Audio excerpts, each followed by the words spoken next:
to episode 1 of series 3 of Walking Between Worlds. We have missed recording, but we're back at it in a new studio space. Yes. No, we've got some exciting developments for this series. We got our own little personal studio space that we've been working on during the off-season time, off-series time, and we're still working on it, but it's amazing so far, yeah. That being said, I kind of miss our setup with we had like couches and like a ton of space and mood lighting type of a situation. It's pretty comfy, but this is wonderful.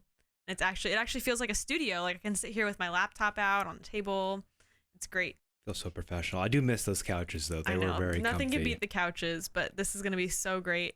So this series, we're going to be talking about the effects of COVID, short-term and long-term, and we're also going to be talking about some of the values that have kind of been revealed through the pandemic, just about Americans in general, and then just in our individual spheres of life, what's kind of come to light through some extenuating circumstances due to the virus.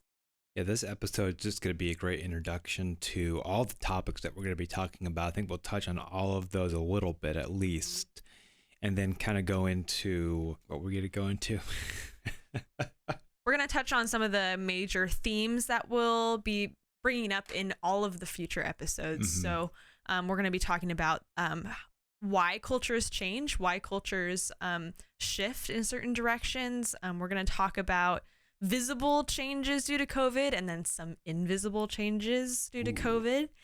And we're going to be talking about technology quite a bit this series and the shift that technology has had in its role over the course of the pandemic. We're going to talk a little bit about government and leadership.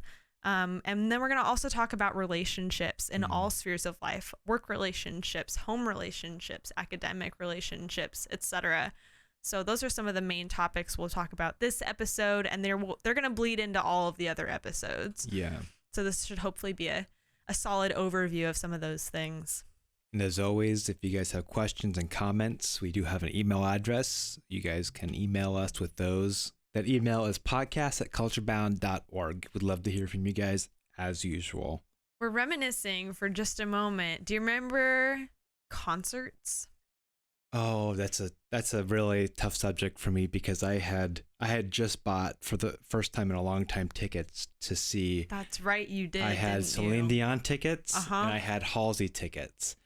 And the Halsey one got rescheduled to this year, and it just got canceled officially. Oh my goodness! I have not heard anything from the Celine Dion people, so I'm getting refunded for the other ones because they're concert Celine Dion tickets. never got back to you. She never got back to me, so I was like, "Come on, no." But so yeah, I remember concerts. I think the last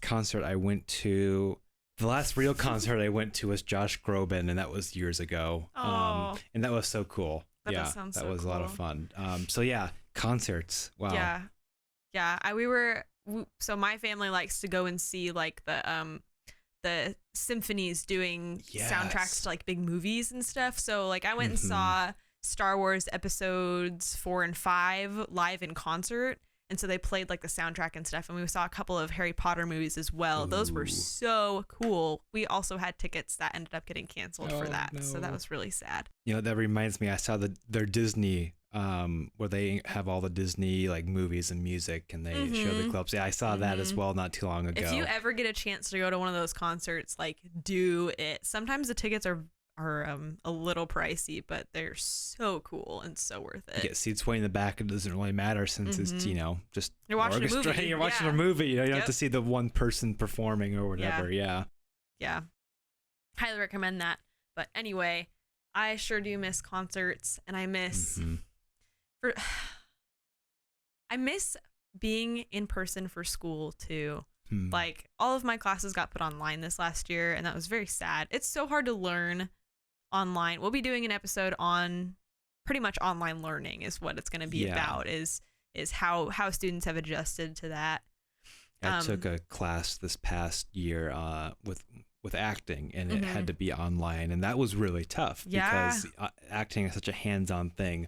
And luckily my teacher, I went with him for a reason. He did amazing, and he was able to really still pass on stuff through using Zoom. It was kind of funny because one of the parts, you had to record yourself, and we're already being recorded because of Zoom. So in some ways it worked out, but it's very different from. So different.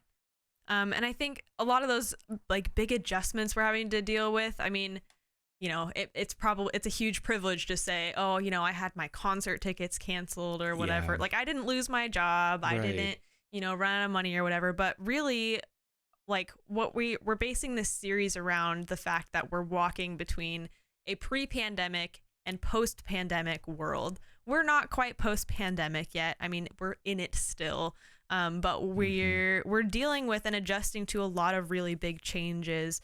Whether they're really negative changes or really positive changes, there's a whole litany of cultural gains and losses that we're working through as a culture and as a society. So obviously a lot of things have changed in our lives, in our day-to-day lives. A lot of us are working from home rather than going into an office. But honestly, there's been a lot of things that have stayed pretty much the same for a lot of people. Yeah, and it's interesting to think about those things because we're so focused on what has changed. We don't take the time to really even stop and say, oh wait, but what's actually stayed the same during this time? And there's quite a bit. But even as I'm sitting here thinking about it, all I can think about is what's changed because that's such the big push, such the focus. Obvious, it's so obvious. Yeah. It's that whole of you don't realize what you have until you lost, or the grass is greener on the other side. It's that. Yeah, there's something we talk about in some of my classes. It's a concept called similarity blindness, where you're actually not able to recognize in two different situations if it's a binary thing, if it's like between men and women or between races or whatever. We have a really hard time seeing the ways that we're similar because it's not obvious to us. And so one thing that I really want to push this series is that we actually, like, our value system hasn't really changed. Like, we still operate based on the same set of values, but the way that those are showing up because of new restrictions or just wanting to look out for each other, health and safety wise, have changed. So there have been a lot of behavior things that are showing up, and it's really pointing to those values, which is so interesting. So we listed some of the visible changes due to COVID. What are some more? Yeah, I think how much we rely on technology. We definitely relied on it beforehand, and increasingly we were more and more each day. But this has really pushed us to completely, in lots of aspects of our lives, rely on technology, especially when it comes to work and school. Absolutely. I would totally agree with you. And it's so funny because technology is still such a luxury, and yet it's such a necessity. Yeah, I mean, even when it comes to things outside of work or school, when it comes to eating or shopping, online has become, or technology has just become important, whether it be checking to make sure your restaurant's open actually during these times, or ordering something online compared to walking into the store. You can't just get up and drive somewhere, unless you know for sure that they're going to have their doors open. Otherwise, you have to order things online. Yeah. Right. Yeah, and like I'm dating right now, and so like dates have looked different. We started dating last June, so literally in the thick of pandemic, and so it's so funny. Like a date will look like ordering food online, going to pick it up, going back to one of our places, and like eating it, and like that's like the whole date. It's not you're going to a secondary location. That makes it sound creepy, but like going to a neutral location is what I mean by that, and having that play out that way, it's just a very different. That's been altered for sure. Yeah. But yeah, viewing a menu online, like, and what happens if like a business can't afford to do that? Like if they can't make, if they were a totally in person, like if they didn't have any technological infrastructure in place beforehand, they're probably sitting pretty screwed right now. Yeah, I mean, I think of this small cafe I'd like to go to all the time called Jenny's Cafe. Oh, yeah. And she didn't even have a Google Maps listing for the longest time. So what do you do in those kind of situations where, either you don't have the skills or the money to throw in to create an online menu and ordering system? Right. Let alone have a Google Maps listing. Yeah. Put you in a tough spot. Right. So there have been a lot of ways that like the way that we utilize technology in general have either like it's become such a necessity for some, and yet it's still inaccessible for a lot of people who would need it to stay afloat. Right. So it's been a huge adjustment. And then another thing that we haven't at least like in this lifetime or in this generation, like we haven't seen like really the government step in and like to kind of take control and regulate a situation like this before. Yeah. And so like the choices of our leaders are obviously important. But what are some of the ways that like they've changed over this last year? And I'm not trying to take like I don't want to do like a super nitty gritty like partisan take on any of that. Just like what is the role of government and how has that kind of like been shifting over this past year? Are you like in tune to that at all? Yeah, no, that's a really good and really difficult question, especially trying to actually look at the actions and not at the feelings of what's happened, you know, because it's so easy to take a stance and take an offensive or a defensive position and not just look at the actual things that have happened as they have happened and compare them, I guess, to what life was before. And like we're trying to do here, you know, I think this is the most difficult subject of all of the ones we've picked to do that with, just because of the climate we're in right now. Right. Yeah. With the issue being so politicized in itself, like it's hard to like kind of come to a point that isn't going to offend anyone or whatever. But it's just. But it's a important part of the puzzle, and it's something it's a huge really piece of the puzzle. Good to talk about. You know, not something that should just be thrown off into the corner, not talked about because of those reasons. Yeah. Right. And it's not just like the way that America's handling it. Like it's the whole world. I mean, every nation has had to kind of take a stance government wise on like what they see their job to be and what the people see their job to be. And I mean, like, you know, New Zealand declared itself virus free, which is like great. I'm so glad they're able to do everything. But like, you know, why couldn't America do that? Why can't other countries do that too, you know? So or companies that aren't as resource heavy, you know, how are they handling it? How, you know, you have some that have just civil unrest during this time, even right now. And, you know, how does that even play into COVID and how things are being taken care of in those places? Yeah, exactly. Yeah. I mean, like we've never experienced like an emergency order. Yeah. Like that. Like I haven't in my lifetime, you know, ever for any reason. And so it's so interesting seeing how people are defining those boundaries or not defining boundaries with what should be okay to impose. The closest that I can think of for myself is when 9/11 hit and they added all the extra security in with at the airports, all the federal security there. I mean, I remember that was a huge topical piece. You know, people talked about, would complain about, or would push, you know, that they liked it. You know, both sides again. Right. You had their but that doesn't even compare to what we're dealing with now. Yeah. And even like for people who don't remember that taking place, like this is the first big cultural thing that's happened in our lifetime. Like I was an infant when 9/11 happened. Like I really don't have anything to compare it to currently. And in fact, what Terry was just pointing out to me is that this is the first massively global incident that's really rocked the world since World War II. And so it's a huge deal. This defines generations. It defines the way that we approach different issues. If this is to come up again in the future, like how are we going to respond to it? And also looking at the effects, not of just like government bodies or technology, but as of people as well. Especially I think of the kids that were born during this time. Think of the children or even those that are at young ages that, you know, still developing their social skills, their education, you know, how that affects them moving forward is huge. Yeah. Those are years you don't get back developmentally. Like there are critical periods in that time for social development and all kinds of stuff that if you aren't getting enough stimulation in those areas at that point in your life, you don't get a second chance to build that again.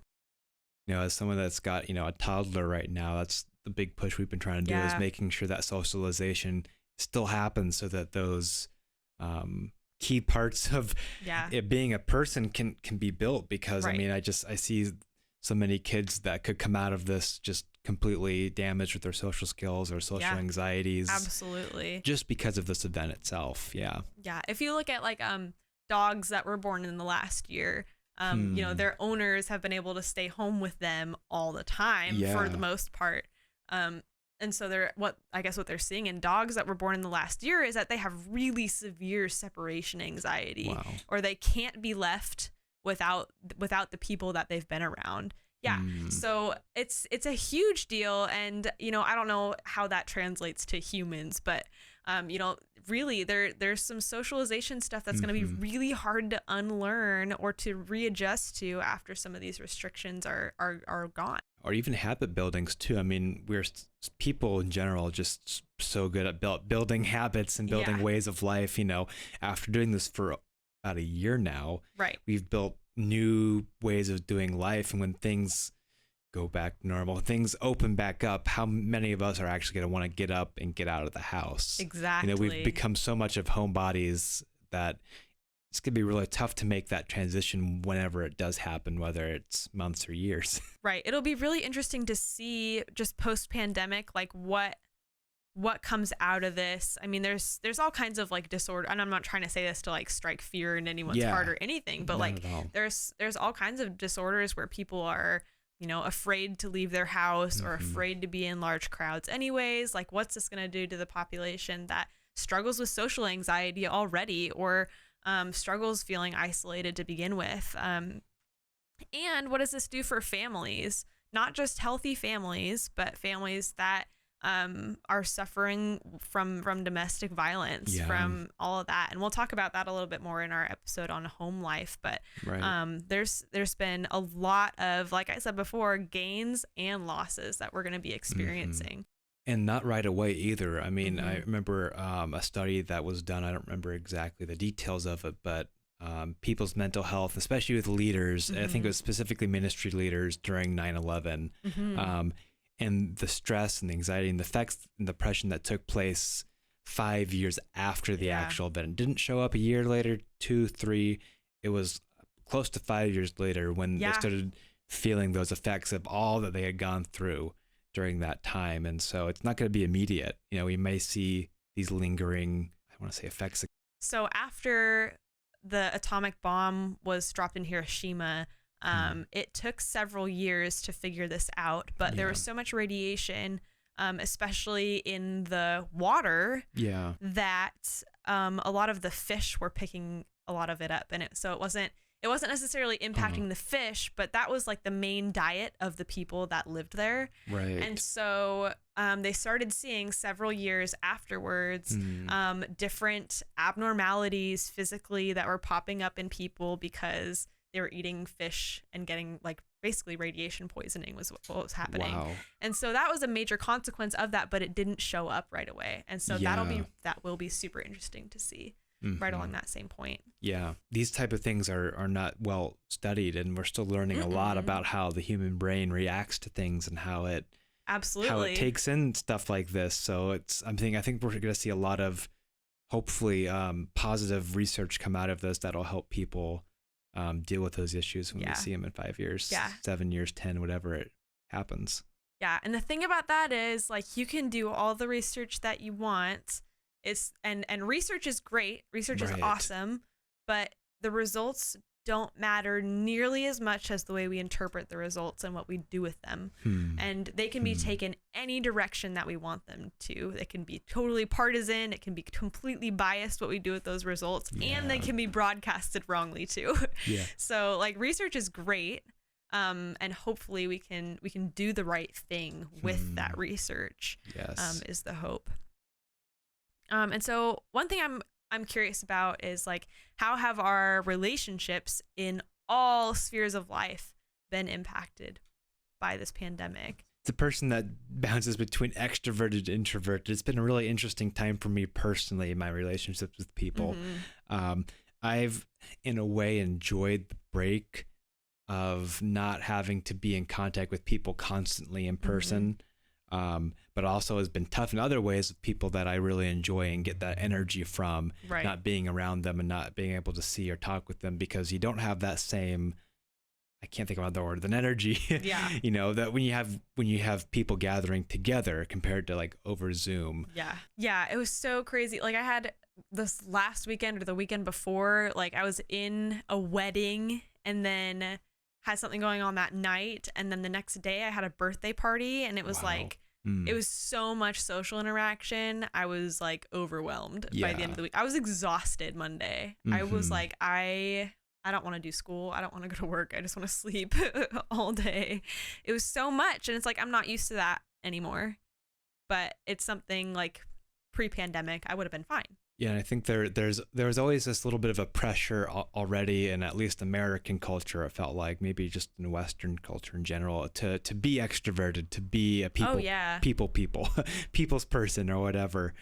And so that's also shifted too, because if, you know, I mean, you don't have the opportunity to do that now as much. Yeah. Yeah. So maybe that's shifting a little bit. I mean, I know I think we'll always be kind of like drawn to or attracted to people who are maybe more outspoken or more personable. Yeah. Right. But as a culture, maybe that is shifting a little bit, having a little bit more of acceptance, or acknowledgement of people who aren't as extroverted naturally. I think that people are going to realize that, like you're saying, that in regular situations outside of COVID, where it would have been fine with all those social events, now you feel that social fatigue that comes on, and we'll probably see that more and more in people. Oh yeah, just maybe more of an acceptance to say no to things or to rest. I think that's going to be a super positive change. Over this series, as I kind of mentioned before, we're going to be going over all of the different, well, hopefully most of the different spheres of our social lives. So we're going to be talking about how COVID has affected our business or our workplaces, our homes, our churches, the mission field, academics, and school. It's going to be a lot of fun. Which one are you most excited for? Which topic? Oh, the church one, for sure. I think the business one is the one I'm most excited about, just because I feel like there's a lot there to say. Oh yeah. So we hope you will tune into all of those episodes. Make sure you send us an email with questions or comments or observations, etc., etc. We really look forward to sharing some of these thoughts with you. And yeah, we'll see you next week. See you next week.